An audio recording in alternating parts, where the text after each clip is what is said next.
Hello friends, तो आज हम देखते हैं गीता के अनोखे प्रश्न के अगले पार्ट की ओर।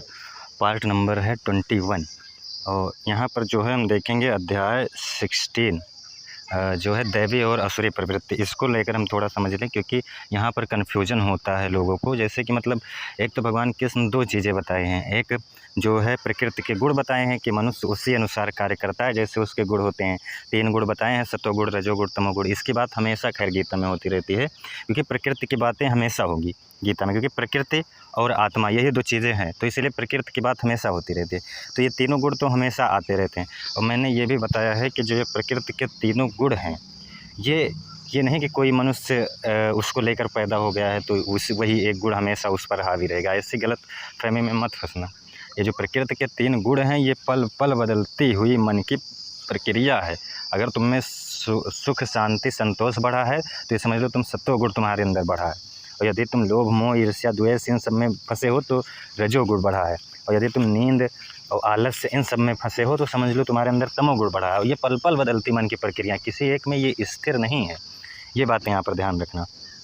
तो अब एक जो आता है अध्याय नंबर 16 में, वो आता है दैवी और असुरी प्रवृत्ति। फिर ये क्या होती है, लोग पूछते हैं कि जब मनुष्य को 3 पार्ट में मतलब 3 प्रकृति में बांट दिया भगवान ने, तो ये दैवी और असुरी प्रवृत्ति क्या है, ये फिर 2 पार्ट में क्यों बांट रहे हैं। तो इसको हम समझते हैं। देखो, ये जो गुण है, 3 गुण, ये बार बार गुण ही प्रवृत्ति बन जाए। मतलब जो है ये जो गुण है वो बार बार बदलती हुई प्रतिक्रिया है। मतलब मैंने कहा ना कि ये जो गुण है प्रकृति के 3 गुण, वो हमेशा बदलते हैं। तुम्हारे मन का बदलाव ही समझ लो वो तीनों गुण हैं। ये नहीं कि कोई गुण स्थित है।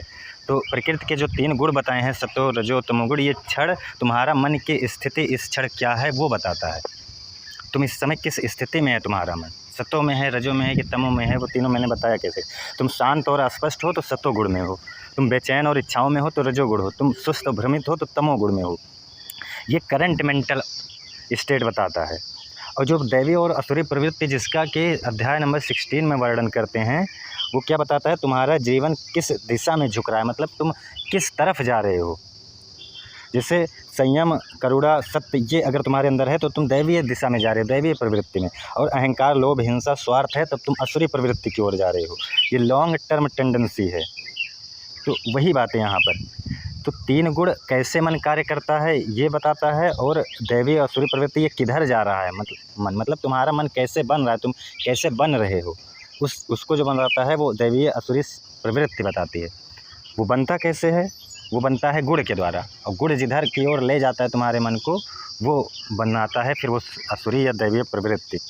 तो वही बात है यहाँ पर, दोनों एक दूसरे से अलग नहीं हैं, दोनों एक ही हैं। बस एक तुम्हारी करंट स्टेट दिखाता है और दूसरी जो है जिस ओर तुम्हारा झुकाव जा रहा है उसको बताता है।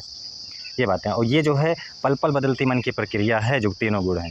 तो लोग अब यहाँ पर तर्क देंगे, तो हमारा अगर मान लो तमोगुण से मैं ग्रसित हूँ तो मैं असुरी प्रवृत्ति की ओर जा रहा हूँ, तो तुम कह रहे हो पल पल मन बदल जाता है, तो कैसे मतलब असुरी प्रवृत्ति की ओर मैं जा रहा हूँ। तो ऐसा नहीं है। देखो यहाँ पर इसी बात को तो समझना है कि जैसे तुम्हारे अंदर मान लो पल पल मन बदलता है, तुम कभी सत्वगुण में हो, कभी रजोगुण में हो, कभी तमोगुण में हो, लेकिन उसमें कोई प्रवृत्ति ज़्यादा होती है। किसी किसी में सत्वगुण ज़्यादा होता है, किसी किसी में रजोगुण, किसी में तमोगुण। तो जो प्रवृत्ति ज़्यादा होगी तुम्हारा झुकाव धीरे धीरे वैसे ही तुम्हारा मेंटल स्टेट बनता चला जाएगा, तो तुम असुरी या दैवीय प्रवृत्ति में वैसे ही बनते चले जाओगे। तो ये होता है, मतलब ये तीनों गुण तुमको उधर की ओर ले जाते हैं, उन दोनों प्रवृत्तियों की ओर। तो जिसकी मात्रा ज़्यादा होगी, मतलब जिस मेंटल स्टेट में आप ज़्यादा रहोगे, तुम्हारी प्रवृत्ति उसी अनुसार होती चली जाएगी। तो ये तो खैर पल पल बदलती हुई स्थितियां हैं, लेकिन तुम जिस माहौल में ज़्यादा समय व्यतीत कर रहे हो, तुम्हारे अंदर वो छाप उसकी ज़्यादा पड़ जाती है। ये चीज़ें यहाँ समझनी है। यहाँ कोई पैरानॉर्मल चीज़ें नहीं बताई जा रही, ये रियलिटी है। तुम जिस माहौल में ज़्यादा रहोगे तुम्हारी मन वैसे ही बन जाएंगे, बस वही बात है। तो गुण क्या है, तुम्हारा उस माहौल में उस समय जो चल रहा है वो, और ये जो प्रवृत्तियाँ हैं दैवी या असुरी प्रवृत्ति, ये तुम्हारे मन में बनी छाप, जिस माहौल में रहे हो, जिस हिसाब से तुम ढल जा रहे हो, वो है ये। क्या ये दोनों बदल ली जा सकते हैं? ये दोनों भी बदल सकती हैं, ये दोनों स्थिर थोड़ी हैं। आप दैवीय प्रवृत्ति में हो, अगर आप तमोगुण से ग्रसित माहौल में रह रहे हो और लोभ में, ईर्ष्याओं में जकड़ते जा रहे हो, तो तुम्हारा जो है असुरी प्रवृत्ति की ओर तुम धीरे धीरे असुरी प्रवृत्ति की छाप पड़ती चली जाएगी। बस ये लॉन्ग टर्म के लिए होता है और वो शॉर्ट टर्म, दोनों एक ही बातें हैं एक हिसाब से। तो इसी अध्याय को खैर ज़्यादा इसमें श्लोक नहीं है, इसलिए हम सोच रहे हैं कि इसको एक ही पार्ट में बता दें जल्दी जल्दी। तो बस यही बेसिक नॉलेज है, दोनों अलग चीज़ें नहीं हैं। एक तुमको स्थिर बनाता है कि धीरे धीरे तुम उस ओर जा रहे हो, मतलब ये नहीं कि तुम अब वहाँ स्थिर हो गए, वहाँ से अब दैवीय में नहीं आ सकते या दैवीय से आसुरी में नहीं जा सकते, नहीं, लेकिन यह एक लॉन्ग टर्म का वो है, इसको समझो बस। अब यहाँ पर जो है भगवान कृष्ण बताते हैं दैवीय और आसुरी संपत्ति के बारे में कि क्या है। श्री भगवान बोले भय का सर्वथा अभाव, जिसमें भय ना हो। अब देखो जो सत्वगुण से होगा उसमें ये सभी चीज़ें नहीं होगी। एक हिसाब से जो सत्वगुण का है भय नहीं होगा। दैवीय प्रवृत्ति मतलब क्या है, तुम सत्य की ओर अग्रसरित हो, तुम उस ब्रह्म की ओर अग्रसरित हो, लेकिन अभी तुम शरीर पर सीमित हो, इसीलिए वो दैवीय प्रवृत्ति हो जाता है। लेकिन तुम्हारा मन शांत है, तुम सत्य की ओर जा रहे हो, तुम इन लोभ मोह ईर्ष्याओं को देख सकते हो, ऑब्जर्व कर सकते हो। लेकिन इसका मतलब ये नहीं ये ब्रह्मत्व की प्राप्ति हो जाएगी, नहीं, ये अभी तुम उस रास्ते पर जा रहे हो, शांति की ओर जा रहे हो, तुम्हें शांति मिल रही है, बस वही बात है। भगवान बोले कि भय का अभाव, अंतःकरण की पूर्ण निर्मलता, तत्व ज्ञान के लिए ध्यान योग में निरंतर दृढ़ स्थिति, वही बात कि तत्व ज्ञान के लिए उस ब्रह्म की ओर जाने के लिए तुम्हारे निरंतर दृढ़ स्थिति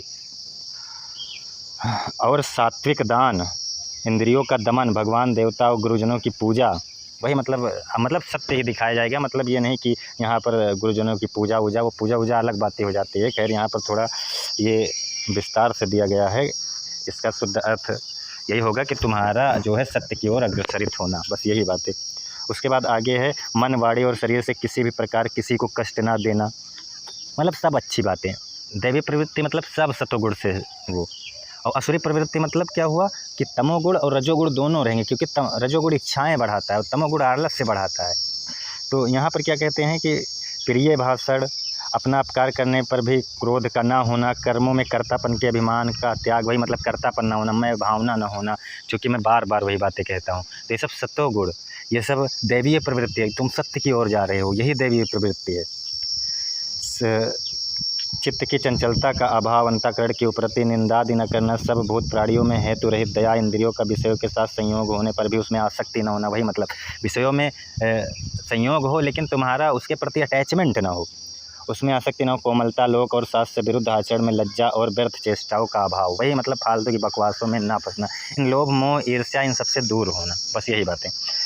और अगला कहते हैं तेज, क्षमा, धैर्य, बाहर की शुद्धि एवं किसी में भी शत्रुभाव का न होना और अपने में पूज्यता के अभिमान का अभाव, ये सब तो है अर्जुन दैवी संपदा को लेकर उत्पन्न हुए पुरुष हैं। अब यहाँ मतलब ये नहीं कि वो दैवी संपदा लेकर उत्पन्न हुए हैं, पैदा हुए हैं, इसका मतलब ये है जिसमें ये सभी प्रवृत्तियाँ हैं वो इस समय दैवीय प्रवृत्ति में है, जिसमें क्षमा, दोष, संतोष, लोभ मोह ईर्ष्या ये सभी चीज़ें नहीं हैं, वो क्षमा करता है और धैर्य है, बाहर की शुद्धि है, वो सब दैवीय प्रवृत्ति में है इस समय, वो सत्वगुण में है इस समय, बस यही बातें।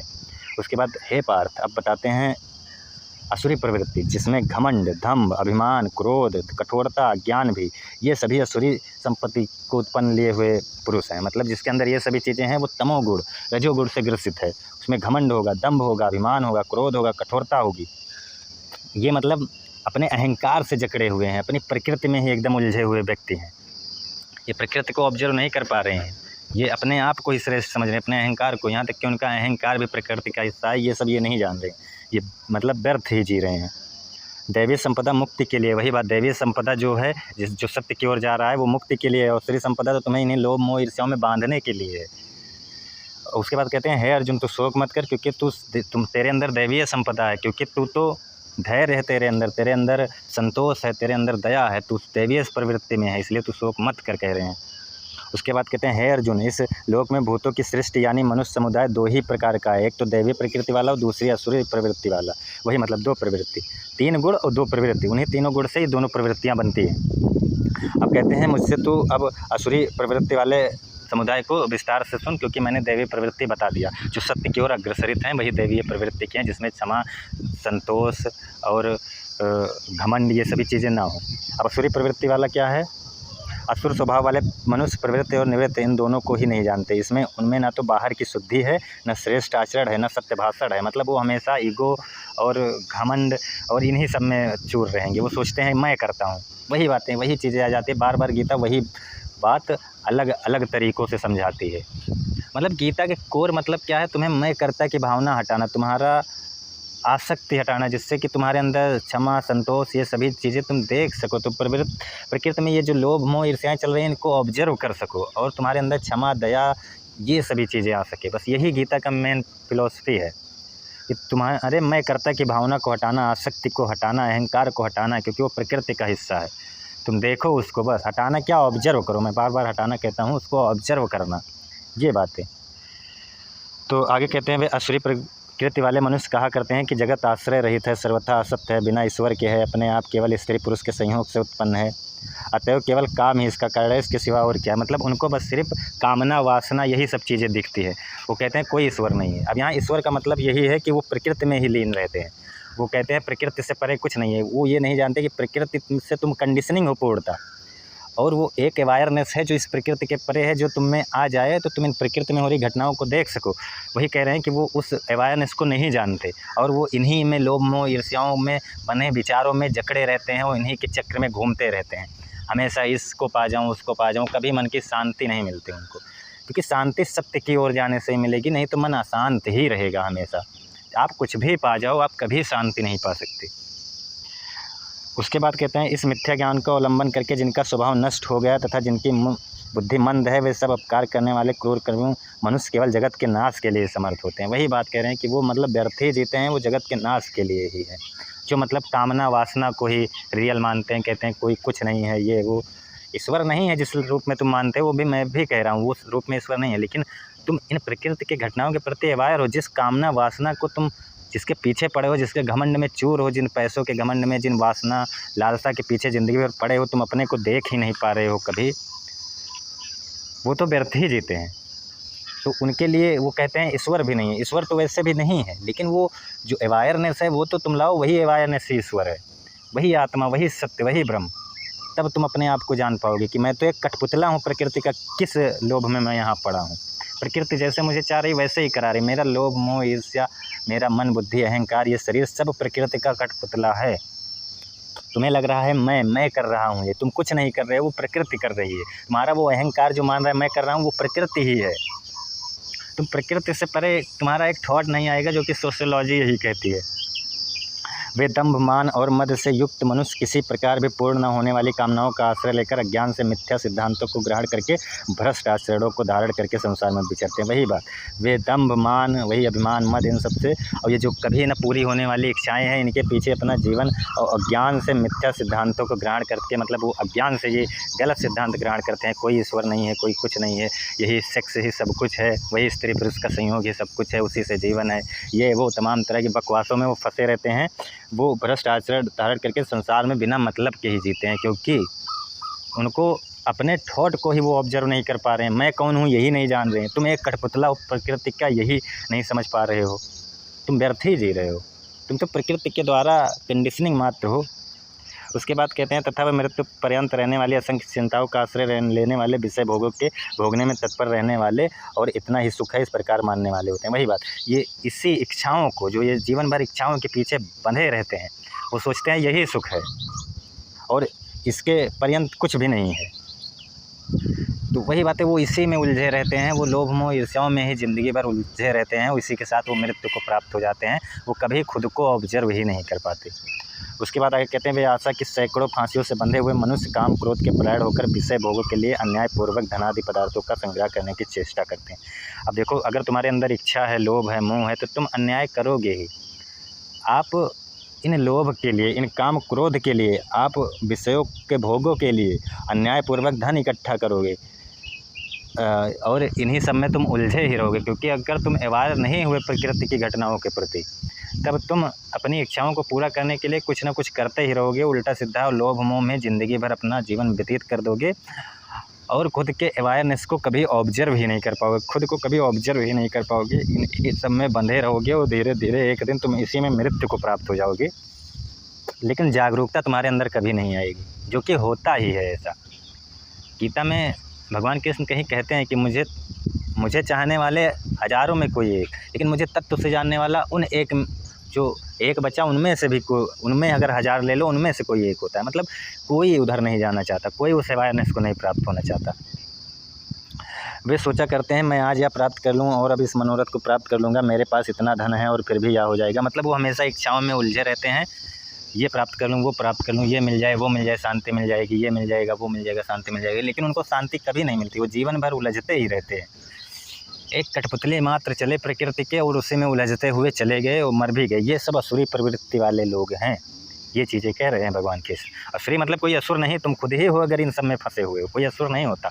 और देवता तुम खुद ही हो, दैवीय प्रवृत्ति वाले। यदि तुम संतोष है तुम्हारे अंदर, दया है तुम्हारे अंदर, तुम सत्य की ओर अग्रसरित हो, तुम ऑब्जर्वर बनना चाहते हो, मतलब तुम अवेयरनेस की ओर जाना चाहते हो, तब तुम देवता हो, देवीय प्रवृत्ति है तुम्हारे अंदर। और तुम अगर घमंड, लोभ, मोह, ईर्ष्या से जकड़े हुए इच्छाओं में ही जी रहे हो अपने, तुम खुद कुछ समझ नहीं पा रहे हो कि ये प्रकृति में आ रही है, एक एक थॉट हैं जो ये इच्छाएं हमारे अंदर आ रही है, इन सबको ऑब्जर्व ही नहीं कर पा रहे हो, देख नहीं पा रहे हो, तब तुम असुरी प्रवृत्ति हो, क्योंकि तुम व्यर्थ ही जी रहे हो। फिर उसके बाद कहते हैं वह शत्रु मेरे द्वारा मारा गया और जो दूसरे हैं उनको भी मैं मार दूंगा। मैं ईश्वर हूँ, ईश्वर को भोगने वाला हूँ, मैं सब सिद्धियों से युक्त हूँ और बलवान तथा सुखी हूँ। मतलब वो खुद को ही सब कुछ समझते हैं, वो अहंकार बस खुद को ही समझते हैं कि मैंने इसको मार दिया, उसको मार दूंगा। अहंकार इतना होगा कि वो खुद को ही सब कुछ समझेंगे, मतलब खुद को ही समझेंगे कि मैं बहुत शक्तिशाली हूँ, अपने शत्रुओं को मार दूंगा, ऐसा वैसा करके मेरे पास सब कुछ है, ये वो, बलवान सुखी हूँ। ये सब असुरी प्रवृत्ति वाले हैं, गीता कह रही है। मैं बड़ा धनी हूँ, बड़े कुटुंब वाला हूँ, मेरे समान दूसरा कोई कौन है, मैं यज्ञ करूँगा, दान करूँगा, आमोद प्रमोद करूँगा। इस प्रकार ज्ञान से मोहित रहने वाले तथा अनेक प्रकार से भ्रमित चित्त वाले और मोहजाल से समावृत और विषय भोगों में अत्यंत आसक्त असुर लोग महान अपवित्र नरक में गिरते हैं। नरक में गिरते हैं का मतलब वो बार बार उसी लोभ, मोह, ईर्ष्या, द्वेष में फंसे रहते हैं और जीवन में तड़फते रहते हैं। तुम्हारे देखने में लगेगा कि उनको शांति सुख है, लेकिन वो अंदर ही अंदर घुटते रहते हैं, क्योंकि लोभ, मोह, ईर्ष्या, इच्छाएँ कभी ना खत्म होने वाली चीज़ है, समझ लो। इच्छा कभी नहीं खत्म होती है। इच्छाओं के बीच में तुम उलझते हुए एक कठपुतला हो, उसी में तुम उलझते मर जाते हो कि तुम्हारी वो अपनी इच्छाएं भी नहीं है, तुम वो हो ही नहीं। इच्छाएं तो दूसरों को देख कर आती है, जो हमारे पास नहीं है उसको देख कर इच्छाएं आती है, लेकिन तुम मैं कौन हूँ वो ही नहीं ऑब्जर्व कर पाओगे, तो तुम उन इच्छाओं के पीछे ही कठपुतली बनकर रह जाओगे। ऐसे लोगों को भगवान कृष्ण असुरी प्रवृत्ति वाला कह रहे हैं। और दैवीय प्रवृत्ति वाला जो सत्य की ओर, जो खुद को ऑब्जर्व करना चाहे, जो प्रकृति की घटनाओं को ऑब्जर्व करना चाहे कि ये सब तो प्रकृति बस आ रही है, ये इच्छाएं, ये लोभ, ये मोह, ये कहाँ से आ रहा है, ये सब तो प्रकृति से आ रहा है, तो वो जो है दैवीय प्रवृत्ति वाला है। उसके बाद कहते हैं वे अपने आप को श्रेष्ठ मानने वाले घमंडी पुरुष धन और मान के मद से युक्त होकर केवल नाम मात्र के यज्ञों द्वारा पाखंड से शास्त्रविद यजन करते हैं। यज्ञ मतलब क्या हुआ, जो मैं कर्ता की भावना को हटाए। अगर तुम्हारे अंदर मैं कर्ता की भावना या तुम विषयों के प्रति आसक्त हो तो तुम्हारा वो यज्ञ तुम घमंडी हो, श्रेष्ठ पुरुष, घमंडी पुरुष धन और मान के मद से युक्त होकर वो नाम मात्र के लिए सिर्फ तुम कर रहे हो, क्योंकि तुम्हारा मैं कर्ता की भावना नहीं हट रहा है, तो तुम्हारा दान, तप, यज्ञ सब बेकार है। यज्ञ का मतलब ही होता है मैं कर्ता की भावना हटाना, कि हे प्रकृति, हे परमेश्वर, तुम ही सब कुछ करते हो, मैं तो एक कठपुतला हूँ यहाँ पर। वो मेरा जो अहंकार है कि मैं कर रहा हूँ, वो खुद ही उस प्रकृति का हिस्सा है। ये कितनी अच्छी बात है कि जो तुम्हें लग रहा है कि मैं करता हूँ, वो अहंकार उस प्रकृति का हिस्सा है। वो प्रकृति अपने अनुसार तुम्हारा अहंकार बनाइए, तुम नहीं हो वो अहंकार, वो प्रकृति है वो अहंकार। ये बात समझो। उसके बाद कहते हैं वे अहंकार, बल, घमंड, कामना और क्रोधादि के परायण और दूसरों की निंदा करने वाले पुरुष अपने और दूसरे के शरीर में स्थित मुक्त अंतर्यामी से द्वेष करने वाले, मतलब वो परमात्मा ही सब में स्थित है, लेकिन वो जो ये असुरी प्रवृत्ति वाले होते हैं वो सबसे द्वेष करते हैं, ईर्ष्या करते हैं। देखो यहाँ पर कह दिए ना, तुम कितना भी लोभ, मोह, घमंड इन सब में चूर रहोगे, लेकिन वो ईर्ष्या, वो द्वेष, वो लोभ, वो कामना तुम्हारे अंदर होगी। तुम उसके अंदर उस परमात्मा को नहीं देख पा रहे हो, क्योंकि तुम्हारे अंदर अवेयरनेस नहीं है। अवेयरनेस होगी तब तुम जानोगे कि ये तो प्रकृति का ही हिस्सा है और वही परमात्मा सब में है, वही परमात्मा हर कड़ में वही परमात्मा है। तो तुम अवेयर नहीं होगे तो इन प्रकृति की घटनाओं को कैसे जान पाओगे कि ये सब तो प्रकृति में हो रही कंटिन्यूटी है। ये इच्छाएं, वासनाएं, ये कामनाएं कहाँ से आ रही हैं हमारे अंदर, ये तो वही प्रकृति, मतलब दूसरे हमें दे रहे हैं। तो वही भगवान कृष्ण कह रहे हैं कि मुझ अंतर्यामी परमात्मा से भी वो द्वेष करते, उस अवेयरनेस से भी वो द्वेष करते हैं, मतलब वो अवेयरनेस को प्राप्त ही नहीं करना चाहते। वही परमात्मा सब में स्थित है यदि तुम जान जाओ तो।